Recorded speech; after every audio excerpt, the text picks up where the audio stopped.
Listen to that crowd. What an absolutely amazing day. But to appreciate this moment, we need to take it back just a little bit.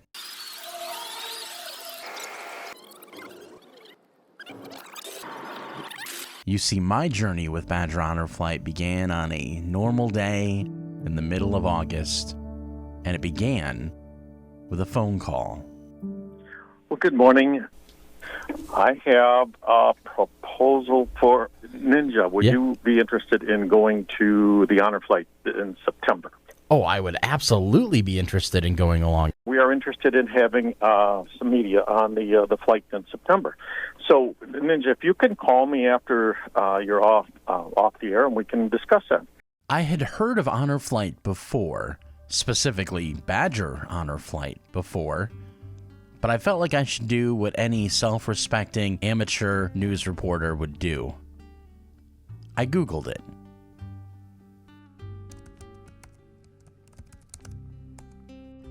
What I found was an endless list of Honor Flight hubs across the entire United States.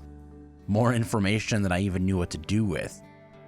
But I hunkered down and I dug in. I still wasn't prepared.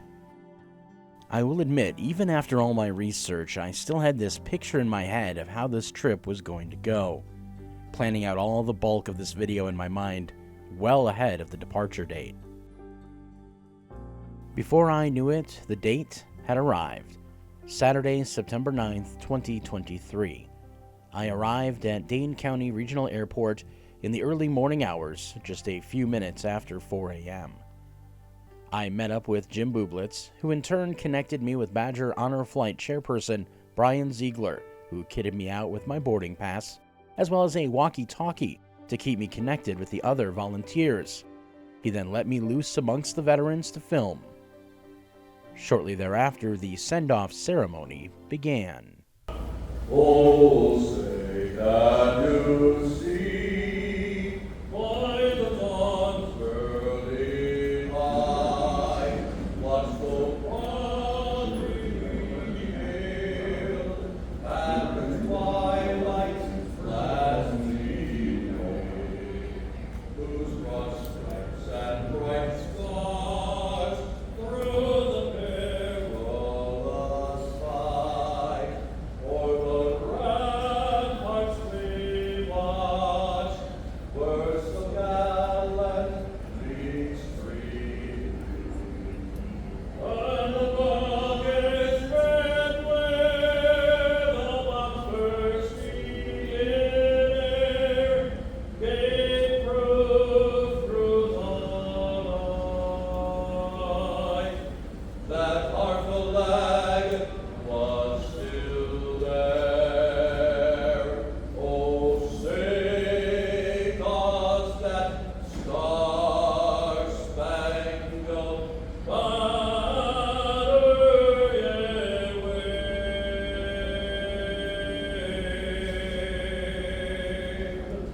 over the land of the free and the home of the brave.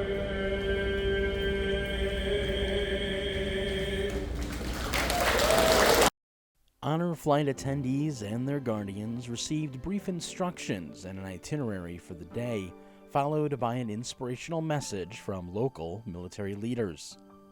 This was followed with a group prayer, and finally an introduction to the volunteer team that would be guiding all of us on our visit to the nation's capital.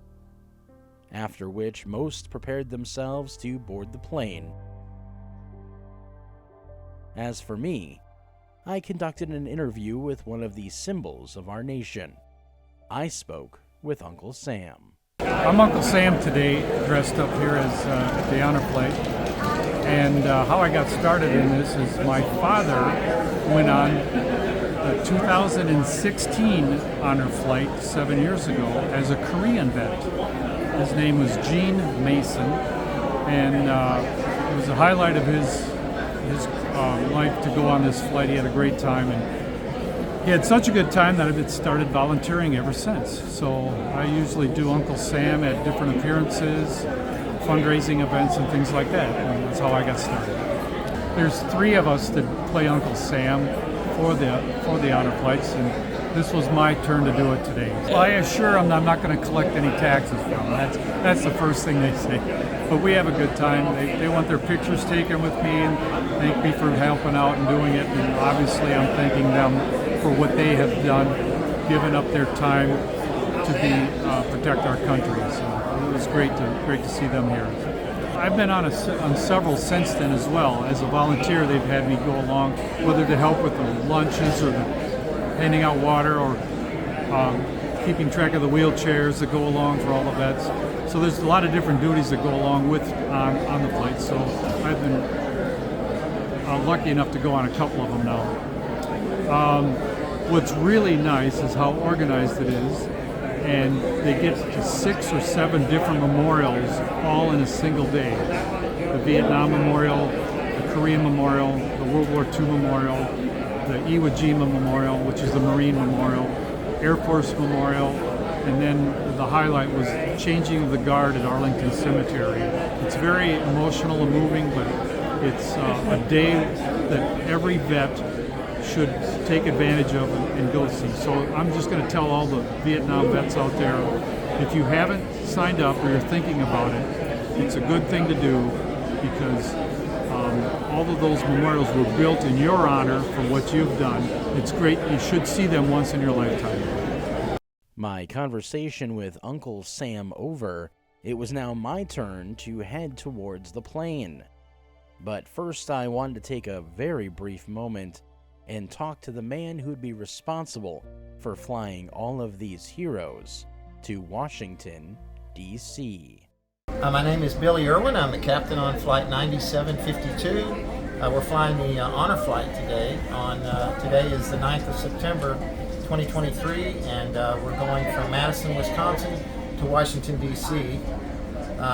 Should be a nice flight for the most part. It's an hour and 36 minutes, and we'll be at 35,000 feet. There's a little bit of weather, about an hour or so outside of, over towards the east, just outside of D.C., but shouldn't be a big deal, just some rain showers.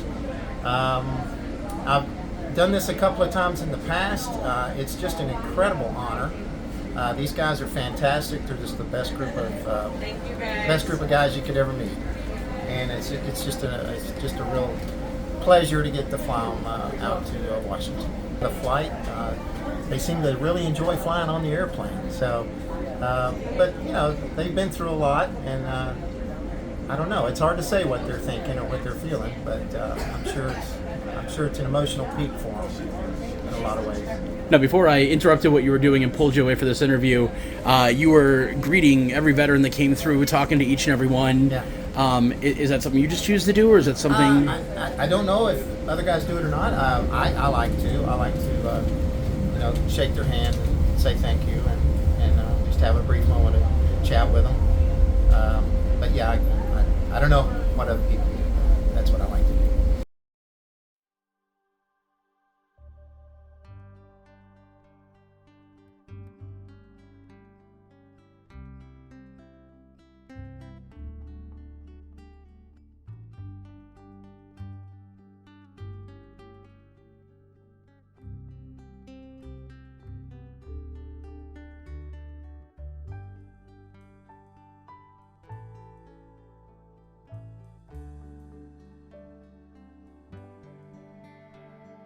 After a textbook takeoff and finally finding ourselves airborne, I spoke with Jody McLean.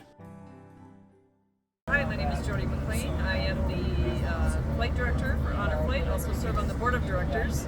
I've been volunteering since 2012, and this is, I've lost count of the flight numbers in the 40s. Wow, that's quite a few flights you've been on then. Now, we were talking earlier about the logistics that go into planning these flights and getting them organized. There's a lot that goes on in the background that people don't know about. Exactly, yeah. It starts with getting an airplane. Once we have an airplane secured, then we Anything that moves us on the ground. We have to have an airplane, we have to have buses in D.C., we have to coordinate volunteers on both ends, and then the most important part is just getting the veterans to fill all the seats. But a lot of moving parts and always emotion. If you had to give me a ballpark number for the number of volunteers who are on an average honor flight, or that help out with an average honor flight.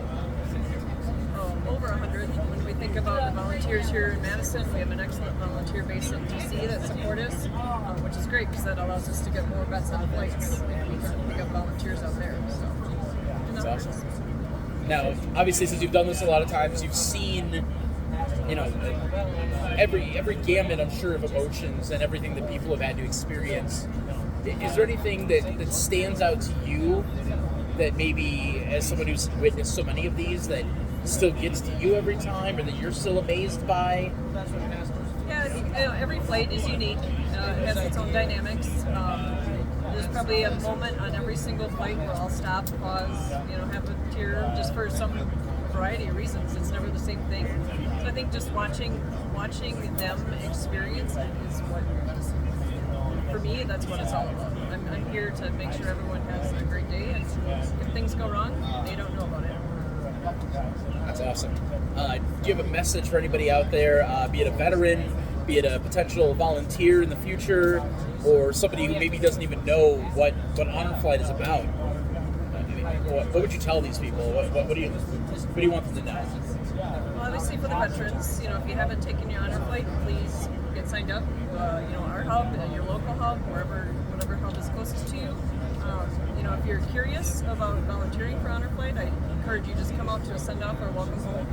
You'll be hooked. There's no going back once you've attended one of those. So, yeah, it's a great organization. I stepped away for 1 year, and it's in my blood. I could not be here and help anymore, so I came back.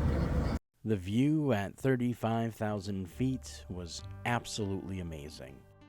I could not have asked for a smoother flight, and before I knew it, we were already on the ground at Reagan National Airport, taxiing to our terminal. We certainly hope you enjoy your trip and look forward to seeing you again soon. Have a wonderful day. And also thank you for your service.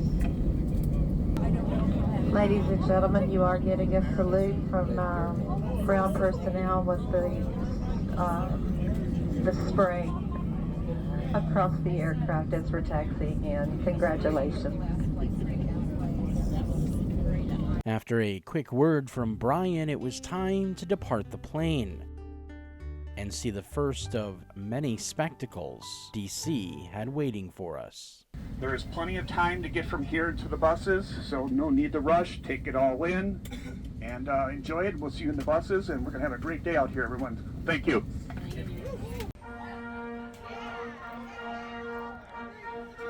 I could hardly believe it. There was an entire crowd of people who had gathered just to welcome these veterans to Washington, D.C. And many, like this next guy, had been doing it for years. Hi, I'm Roger Gulak. We've been with Honor Flight for the last 10 years.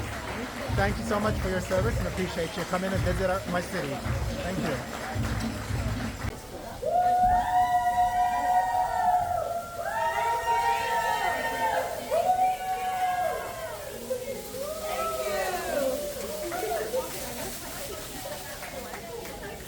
With the buses loaded, it was time for us to make our way to our first stop, the Marine Corps Memorial, also known as the Iwo Jima. When we got to this overpass here, start looking towards the right. You will get your first glimpses past the tree line of the Washington Monument on our right. Yeah, that's World's tallest stone structure at 555 feet high. The Iwo Jima Marine Corps Memorial served multiple functions on this trip. Not only did it offer up those who served in the Marines an opportunity to see the memorial raised in their honor, but also allowed for a group photo to commemorate the 49th Badger Honor Flight, as well as a moment to enjoy some lunch. It was while sitting amongst the veterans and their guardians that I began to hear snippets of the story behind the midday meal that we were all sharing, and the man who helps make it possible. share with me your connection to Honor Flight and how everything got started for you. 28 years ago, when I first put step on this soil, I was only 15 years old. I spoke a fair bit of English because I took it as a subject back home, which is from Pakistan. But when I got here, this was totally a different world for me. At that time, I was an alien in here, but I surely loved, everything, the freedom and the opportunities and the support that came in. It was overwhelming. And I found everything just textbook and ideal society could offer. So to me, it was a kid in a candy store. And even in general public would embrace you, regardless of your color, your race, or where you're from, and, have you ever done anything for this country or not. A lot of time people say, don't look at what the country has done for you. Just look at what you can do for the country. To me, it was the opposite. The country was doing everything for me because I was, I didn't do anything. Long story short, I went to school here, got the education and everything else, and I was just living an American dream. One day, at the age of 25, been in the United States for about good, 10 years, 11 years, and I was working in an Arby's fast food restaurant up in Jessup, Maryland area. And the founder of Honor Flight, Mr. O. Morris, he walked into my restaurant and he wanted to talk to somebody who was operating that restaurant. And I thought maybe just impressed with the way my restaurant is decorated and everything else. So I told him to wait, and then, I went up to him and I apologized. I was thinking maybe he's going to offer me a job or something. Maybe this guy belongs to McDonald's or our counterpart or somebody, competitor. So I was like, I have to listen to him. And he started off with something totally alien to me. He started off with something, who he is, where he came from. He's a physician assistant up in VA in Springfield, Ohio. There's a World War II monument have been built in the honor of the World War II veterans and what they have done for us. They're the greatest generation. And I'm thinking in my head, what is this guy talking about? I have nothing to do with him or with the veterans or anything. But he was telling me about it, and I was listening to it calmly about 15, 20 minutes, and I was like, I don't know what this guy wants from me. And finally he came to the point, and he said, look, we're bringing those guys out, and we're going to volunteer. We're going to bring 6 planes, and we need some help with the food and stuff. So I was like, look, it's no harm. Let me make a phone call to the owner and see maybe he could say, hey, look, just give him something. Whatever they have, even if they don't have the money, that's fine. Help them out. And I know the owner was a really nice guy. So when I called Winston and I asked him, I said, look, this guy is here. He needs some help, and he's bringing the World War II veterans out, and there's about 6 of them and maybe 6 guardians and a couple other people. So altogether, they probably need like 12, 15 meals. But he said he only have like $100. $100 for, 15 meals or something like that. That's like $6 or $5 per person. But it was even more shocking when Winston told me, he said, Pops, his father, who I worked with since 1997 till 2004, until he passed away in 2004, and we called him Pops. His real name was Bernie White Streeter.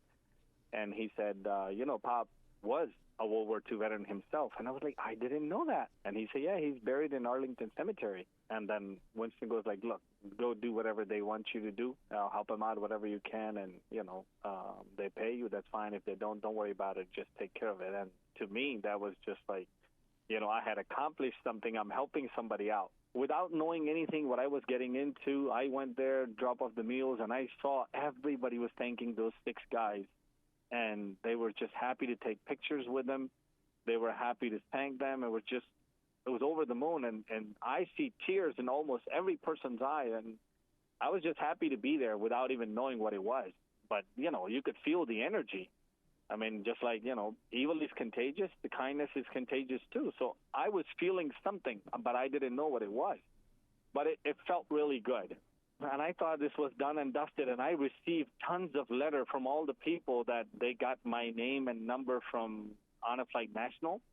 And I receive a lot of thank you letters, and I receive a little plaque that I can hang it on the wall, which says thank you. I still have that plaque on the wall.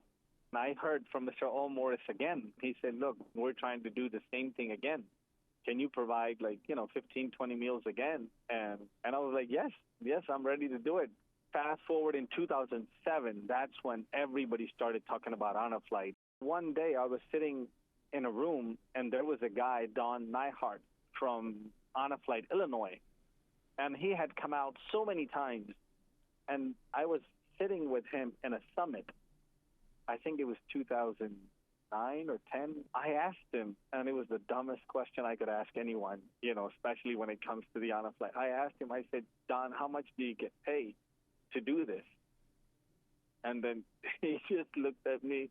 That's the second time I was dumbfounded. And he said, this is not my job. I do it for the peace. I do it because I want to give it back. He said, my father didn't get a chance to come out. And he said, we do it because we're obligated to. We have to thank these guys because whatever we are, free, land of the free and home of the brave, is because of these guys. And he said, you have no idea what you involved into. And I was embarrassed, and I was like, no, but tell me, and you think we get paid? He said, we pay to spend a day with a veteran because, that's how much honorable it is. And you get the chance to meet all of these guys every single day to feed them, and you get thank you in return from them. This is something big, but you need to know what are you doing and why are you doing this. You know what you're doing, but you need to know why. So he says, spend a day with these guys. You need to know. Just don't think about what you read in the book. You need to spend a day with these guys, hear from them, hear their stories, and then you're going to know that why this freedom is priceless. He said, nobody will give you these things for free. People have to fight for it. People had to give up everything, and these guys are one of them who actually gave us this freedom. So you have to spend a day with them to know. At that time, I promised myself, I said, look, if I get one opportunity, I'm going to do it. And then I did multiple after that. This is probably the life-changing event that happened to me, and that's why I take it seriously. I just don't want to miss any moment. And until we bring the last veteran down here to D.C., I want to stay part of it. I was there for the first one, and I hope if I live long enough, I want to be there for the last one as well. And just like Ace suggested, I did speak with some of the veterans. Some of them along for the trip, some of them volunteers. This is Captain Mary Quigley, United States Navy, retired. And how long have you been working with Honor Flight? I've been doing this for 12 years. I meet every flight from every state, and I depart every flight from every state. Now, that's a lot of flights a year. That's hundreds of flights a year. That's phenomenal. And why is this important to you? Because I'm a veteran myself, and it's important that we greet these veterans, especially if we have women veterans on board. But we've got World War II, which are unfortunately not very often getting on the flights. We've got Korea, and we've got Vietnam, and particularly the Vietnam need to be welcomed because they were not welcome when they got back. My father was Vietnam. I remember. I'm in my 70s, so I remember what it was like when they came back. We want to make sure that every veteran gets honored, gets to see their monuments, gets to see this beautiful city, and they understand that they are loved and honored and respected. This is the hubs, each hub that is the one that sponsors it. They raise the money, they organize the flight, they organize the food, they organize where they're going, the buses, everything. The people here like Jody in the blue shirt and Brian, they're the ones that do the work. They get the money, they get everybody signed up, they make sure they go out and they stomp around to find veterans. So the people that are here sponsoring this are the real heroes because they take care of these people. They make sure they're comfortable. Anything they need, we pass out water, snacks, food, anything they need. These people are the ones that do the work, and it's a lot of work to get this flight here. And they go out and they get people to support them and to contribute money, and that's very important. So the guys in the blue shirts are doing the big work. It gives them a chance to look and see all the monuments themselves without having to be badgered by anybody. They get their tour guiding on board the bus so that when they get to something like Iwo Jima, they can take a look at it and read all of the places that the Marines fought and read everything around and look at the statue and look at the flags. This is what they're here for. So I think that the way it's done by giving them the tour information on the bus while we're traveling, that gives us a chance to allow them the time and the freedom to look at the monuments. And especially when we get over to Vietnam and to Korea and to Lincoln, it's very important that they see those up close and personal.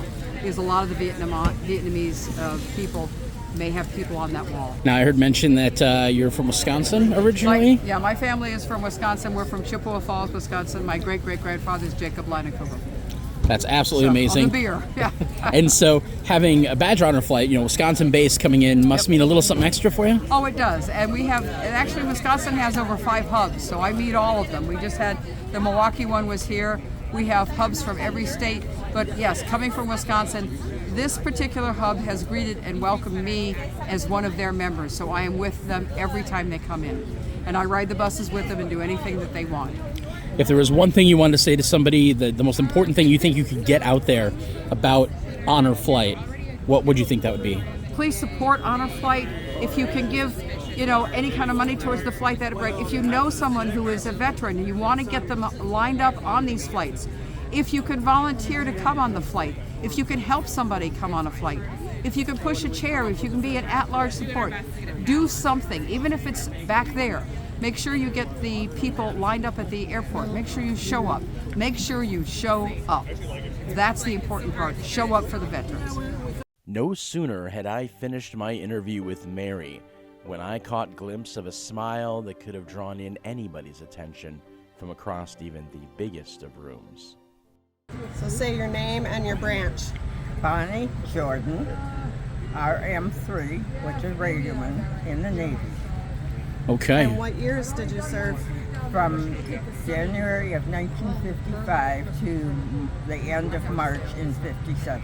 Now, what does this mean to you, being out here? Oh, this is just making my heart swell. This is just so wonderful. It's something I've wanted to do for years and could never make it. So this was a perfect opportunity. It's so humbling. I mean, just to look at these monuments and you just almost want to cry.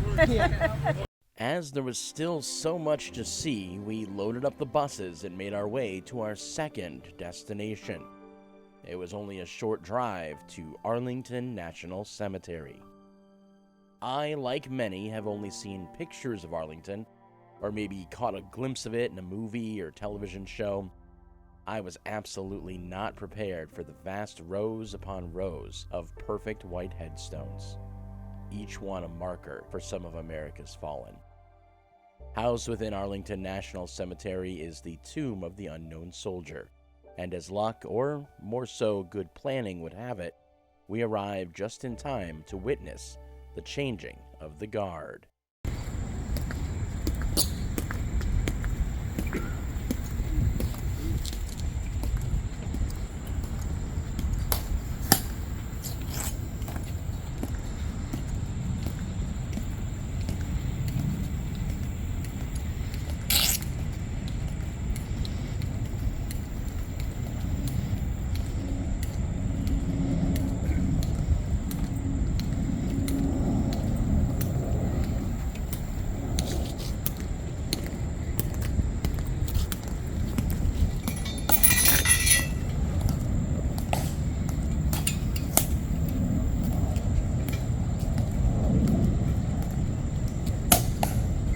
Ladies and gentlemen, may I have your attention, please?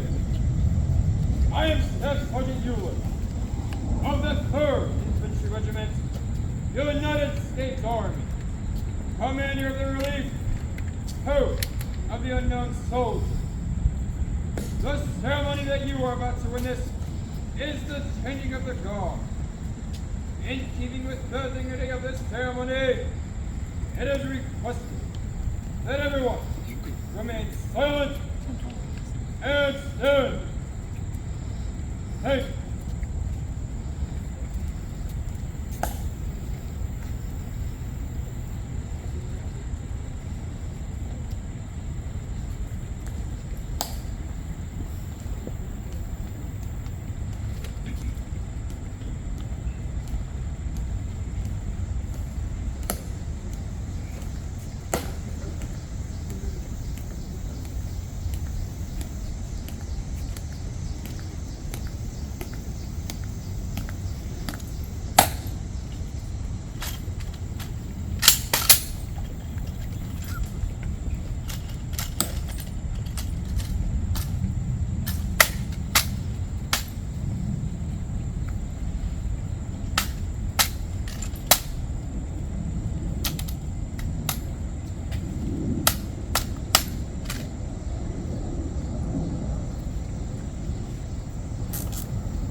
What?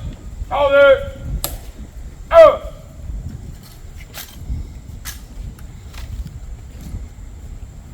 Forward. March.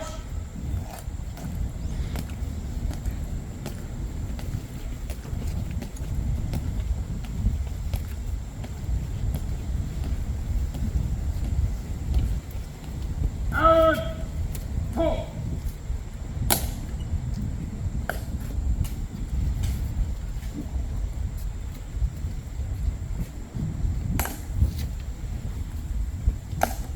Forward. March. Down. Pull. Point. Out. Ready. Hold. Present. Out.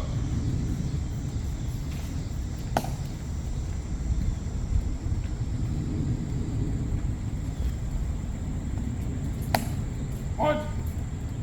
Out. Ready. Hold. Halt. On your orders. Halt and orders. Remain as directed. Order. Act now. Ready. Hold. Present. Out.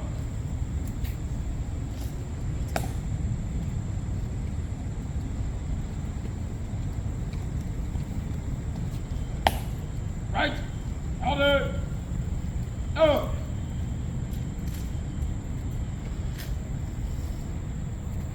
Hold. Right. Hold.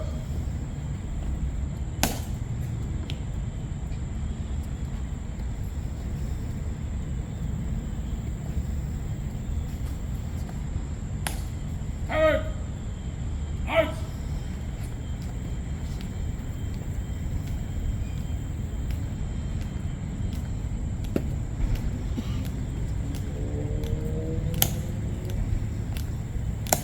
And pull.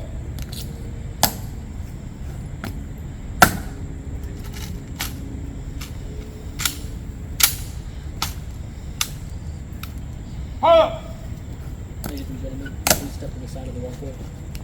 Thank you so much.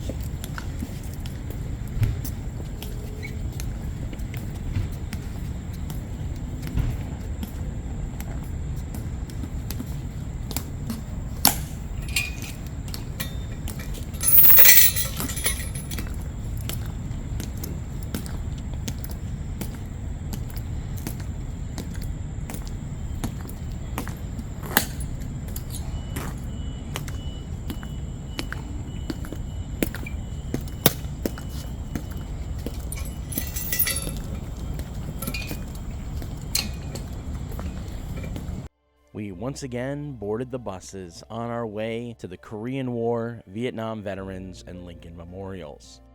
Unfortunately, as you can expect in D.C., the traffic wasn't exactly on our side. But Jody just placed one phone call and got us a police escort. Officer Thorpe, U.S. Park Police, a motorcycle officer. Now today, Badger Honor Flight's here in town, checking out several memorials, and they called for a police escort, and you guys responded. Is this a normal thing for you? Well, yes, we've been doing this. I've been doing this personally for like maybe 8 years maybe. But yeah, our veterans are very important, and we'll make sure they get the utmost VIP treatment when we visit the different memorials. Now, every day you get to be here around these monuments and see all these veterans come through, all these families come through. Like, how does that affect you, if at all? Well, it just lets me know how big a sacrifice they made. You know, POWs, people that made a sacrifice for this country, which is sometimes they don't get enough recognition. So I'm glad to do these honor flights. I try to get as many as I can.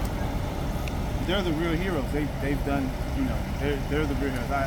It's my honor to do it. I was beginning to learn that there were so many little cogs in this great machine that made Honor Flight a success.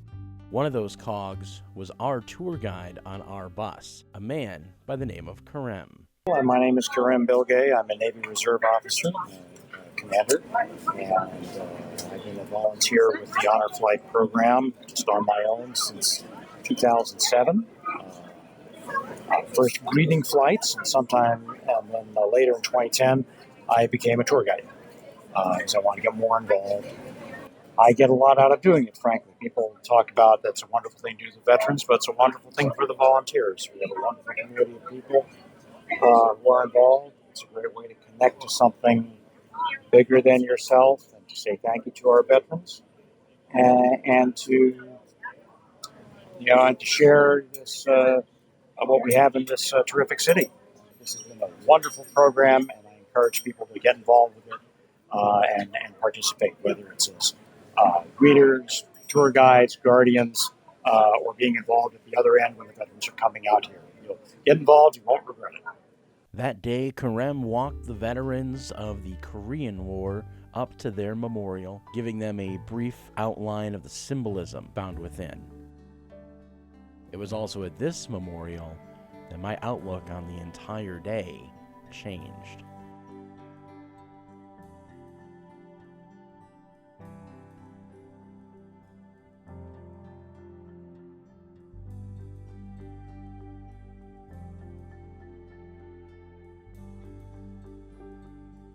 I had heard that Korean families would make a trek to the memorial to thank the soldiers that helped liberate their country. And I got to witness that firsthand. We are from South Korea. Yes, you defended God in Korean Peninsula. I was one of many. Why don't you take a picture? Stand up, John. All right. This is the 2 days. Okay. You have 2 days? 2 days? Yeah.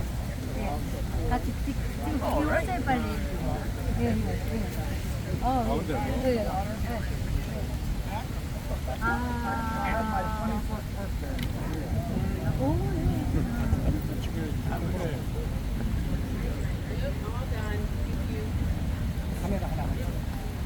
I was about 23. Do me a favor, please. This is our...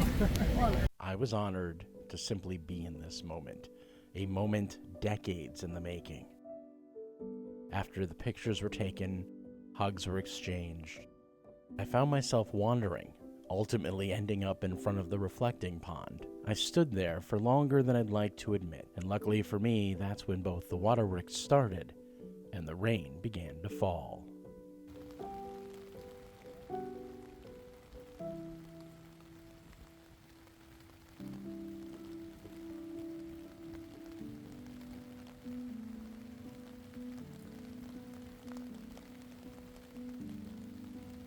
The falling rain, however, would not be a deterrent.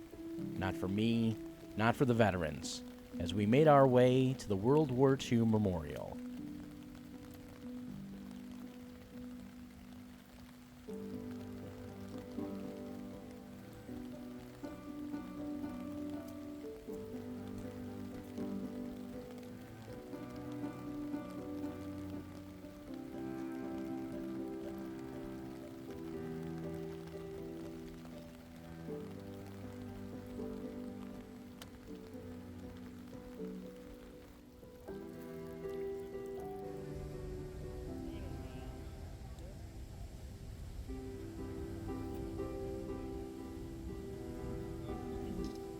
The rain served as some sort of overarching soundtrack as the group, protected by umbrellas, strolled the grounds of the immense World War II memorial.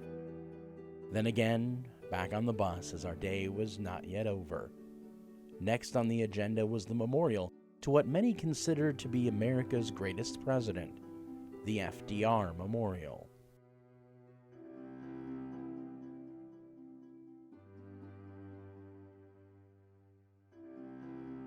Our guides explained the symbolism of the waterfalls within the memorial, and it seemed the continued rainfall was determined to highlight that symbolism, as every puddle became yet another reflecting pool upon which to ponder the great sacrifices made by these men and women. It was here I was able to speak with another of our honor flight veterans.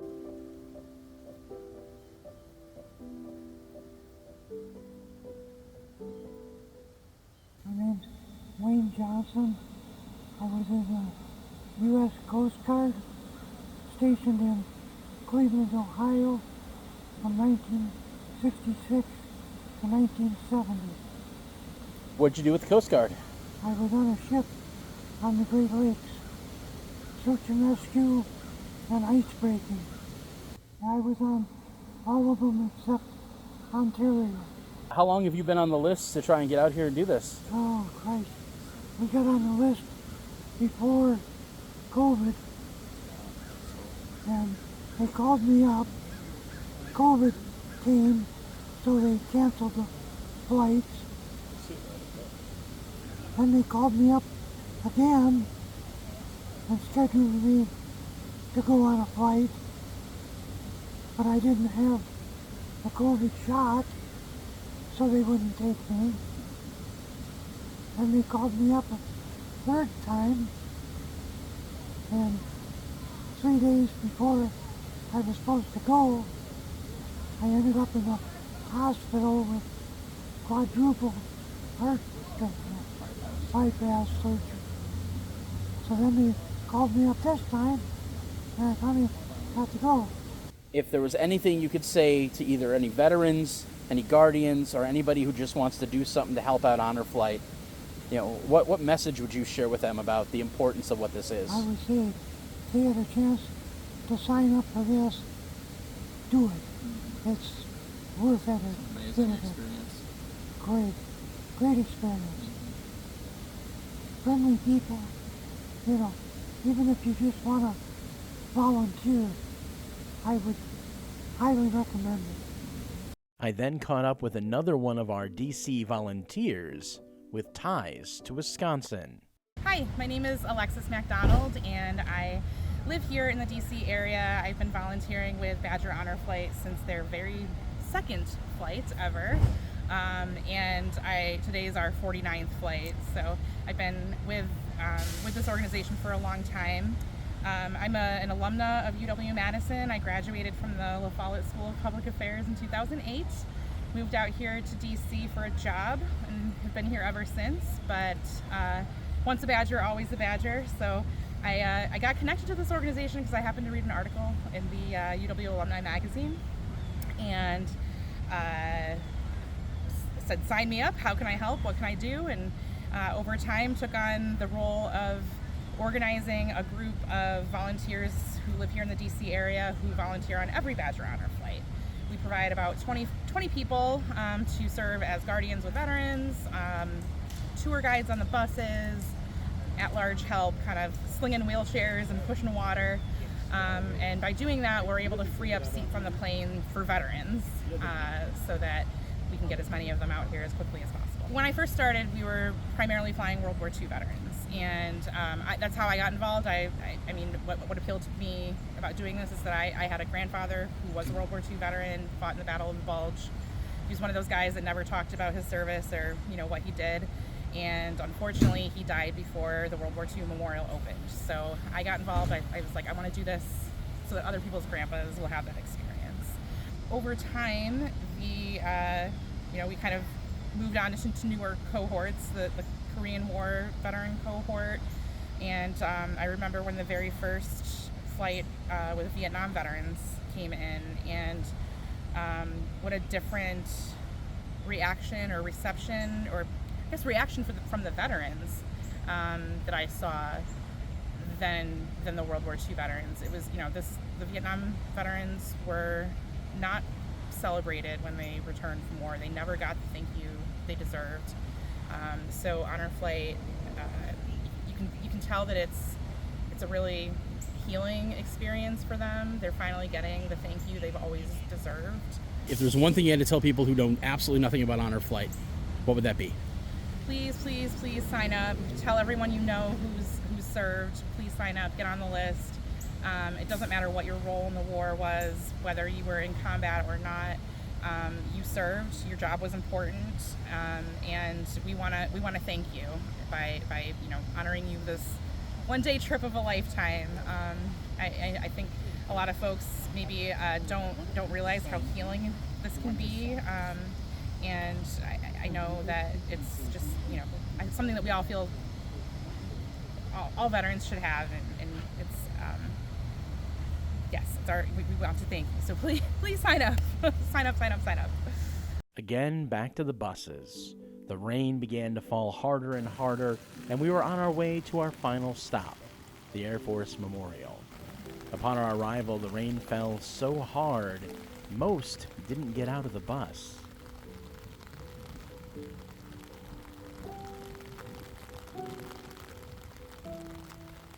Just like that, it was over.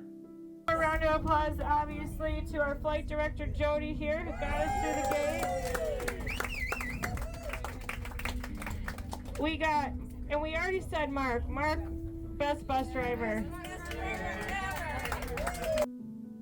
One last jaunt on the bus, and we were once again at Reagan National Airport, where we enjoyed a quick dinner before departing on our return trip to Wisconsin.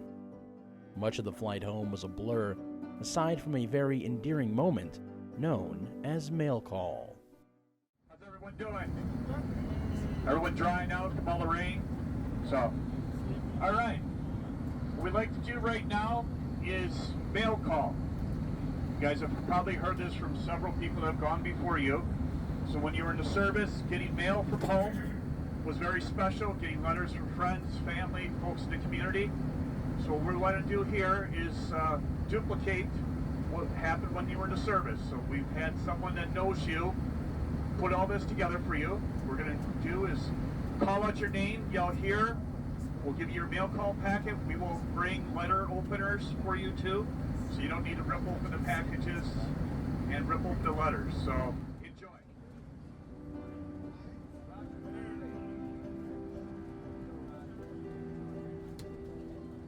The sounds of the plane's engines mixed with the sounds of laughter and conversation as veterans shared their letters with one another.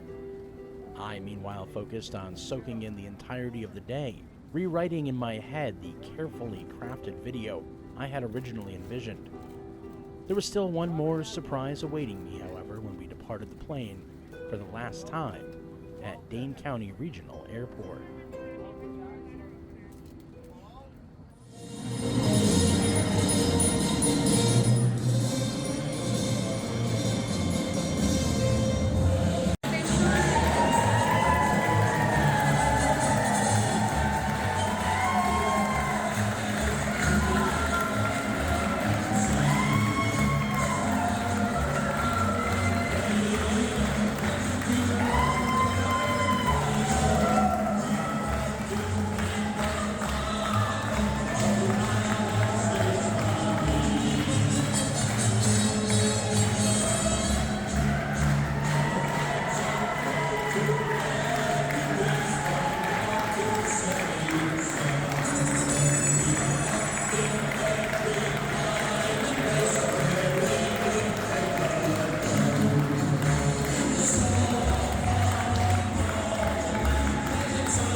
What an amazing day. What an amazing experience.